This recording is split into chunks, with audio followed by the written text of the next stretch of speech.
আমি নীলিমা।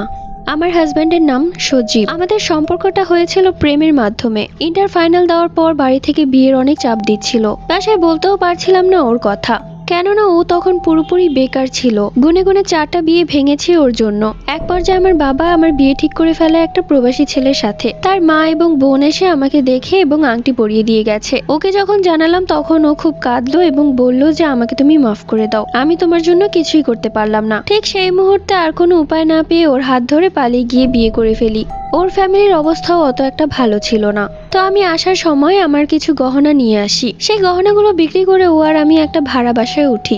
বাসাটা খুব পুরনো ছিল। প্রথমত আমাদেরকে খুব লুকিয়ে লুকিয়ে থাকতে হচ্ছিল, কেননা আমার বাবা চারিপাশে লোক লাগিয়ে রেখেছিল আমাদের জন্য, এবং আমার কানে এসেছে যেখানেই আমাকে পাবে সেখানেই খুন করবে। কিন্তু সেই গহনার টাকাগুলো আর কতদিনই বা বসে বসে খাওয়া যেতে পারে, কিছু না কিছু তো করতেই হবে। তো আমরা যে বাসায় উঠেছিলাম সেই বাসাটা ছিল 2 রুমের একটা বাসা, মানে তাড়াহুড়ো করে আমরা যে বাসায় পেয়েছি সেই বাসাটাই নিয়েছিলাম। তো আমরা যে রুমে থাকতাম সেই রুমের ভাড়াটাই শুধু দিতাম, পাশের রুমটা তালা মারা ছিল। সেই বাসার ভাড়া ছিল মাত্র 1500 টাকা। বাবার লোকজনদের ভয়ে ও বাড়ি থেকেও বের হতে পারছিল না। তো দেখতে দেখতে আমাদের সেই গহনার টাকাগুলো শেষ হয়ে যাচ্ছিল। এক পর্যায়ে দুজনের পেট চালানোর কথা ভেবে ও বের হয়। তো খুব কষ্টে একটা কাজ পেয়েও যায়। সকাল 8টা থেকে রাত 10টা অবধি সেখানে কাজ করবে। ও যখন কাজে চলে যেত সময়টা আমাকে একাই পার করতে হতো। আমার কাছে কোনো ফোন ছিল না, টিভি ছিল না, মানে একা একা কেমন যে লাগতো আমি কাউকে বলে বোঝাতে পারবো না। একটা কথা বলার মানুষ পর্যন্ত ছিল না। তো কাজে যাওয়ার 2 দিন পর এই ঘটনাটি ঘটে আমার সাথে। দুপুরবেলা আমি সব কাজকর্ম শেষ করে খাওয়া দাওয়া করে ঘুমিয়েছিলাম। ঠিক তখন আমার কানে শব্দ এলো, কুকুর ঘেউ ঘেউ করলে যেমন শব্দ হয় ঠিক তেমন শব্দ। আর শব্দটা এমন ভাবে আসছিল যে মনে হচ্ছিল কুকুরটা আমার একদম কানের পাশেই বসে ঘেউ ঘেউ করছে। প্রথমত আমি চমকে উঠি এবং ঘুরে দেখি সেখানে কেউ নেই। তো যাই হোক, ও যখন আসে তখন আমি এই বিষয়টা ওকে বলি। তখন ও হেসে বলল, তুমি একা একা থাকো তো তাই এসব ভুলভাল চিন্তা করো। যেহেতু শীতকাল ছিল সেহেতু আমরা মশারি টাঙিয়ে ঘুমাতাম। সেটা একটু জঙ্গল এলাকা তো তাই মশা প্রচুর। তো মশারির ভেতরে ও আর আমি বসে কথা বলছিলাম। রাত তখন 12:30টার মতো বাজে। তখন আমি দেখলাম যে মশারির বাহির থেকে একটা কুকুরের থেকেও বড় আকৃতির, কুকুরের মতোই, কিন্তু তার চোখ দুটো লাল লাইটের মতো জ্বলছিল আর নিচ্ছিল। আমাদের মশারির বাহিরে দিয়ে যাচ্ছে ওই রুমটায়। তো এবার আমি আর ওকে কিছু বললাম না, ভাবলাম যে আমার মনের ভুল। তখন ও বলে উঠলো, আরে নীলিমা, ওটা কি গেল কুকুরের মতো।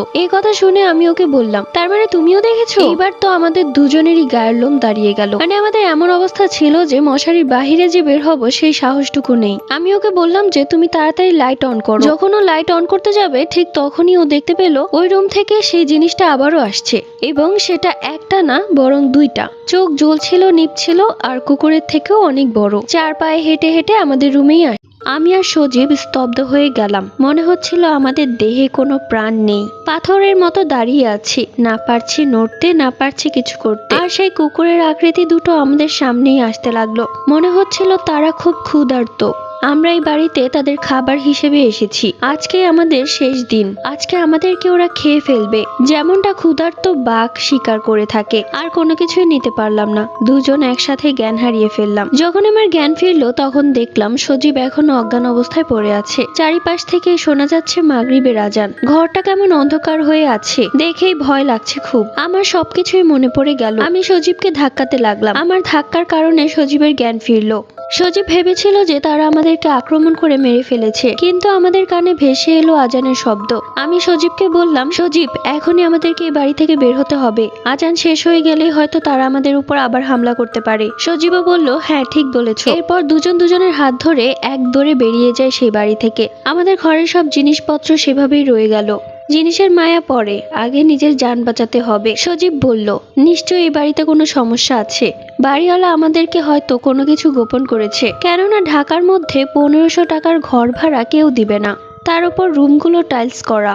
কিন্তু সেই বাড়িওয়ালা আমাদেরকে 1500 টাকাই ভাড়া দিয়েছে। সজীব আর আমি দৌড়ে গেলাম বাড়িওয়ালার কাছে, গিয়ে তাকে সবকিছু খুলে বললাম আমাদের সাথে যা যা হয়েছিল। দেখলাম তার চোখে মুখে ভয়ের ছাপ। কি হয়েছে জিজ্ঞেস করলে সে বলতে লাগলো, অনেক বছর আগে এই ফ্ল্যাটে একজন দম্পতি এসেছিল। তারা ভয়ানক কালো জাদু করতো, সেটা বাড়িওয়ালা জানতো না, কিন্তু যখন জানতে পারলো তখন তাদেরকে সেই বাড়ি থেকে বের করে দেওয়া হয়। তারা চলে যাওয়ার পর পাশের বাড়ির কুকুরটিকে 2 দিন যাবৎ খুঁজে পাচ্ছিল না। আমি দারোয়ানকে বলেছিলাম যে রুমটা পরিষ্কার করে রাখতে। দারোয়ান যখন রুমে আসে তখন দেখে এই রুমের মধ্যে কুকুরটিকে অনেক খারাপ ভাবে মারা হয়েছে। কুকুরটিকে দেখে মনে হচ্ছিল কেউ রাগে ক্ষোভে কুকুরটির পেট থেকে নাড়ি বুড়ি সব ছিঁড়ে বের করে ফেলেছে। করুণ মৃত্যু হয়েছে বোবা প্রাণীটার। এরপর যারাই সেই ফ্ল্যাটে আসতো তারাই সেই কুকুরটিকে দেখতে পেত এবং কোনো ভাড়াটিয়া 7 দিনের বেশি থাকতে পারতো না। বাড়িওয়ালার মুখে এই কথা শুনে আমরা দেরি না করে সাথে সাথে সেই বাড়িটি ছেড়ে দিই।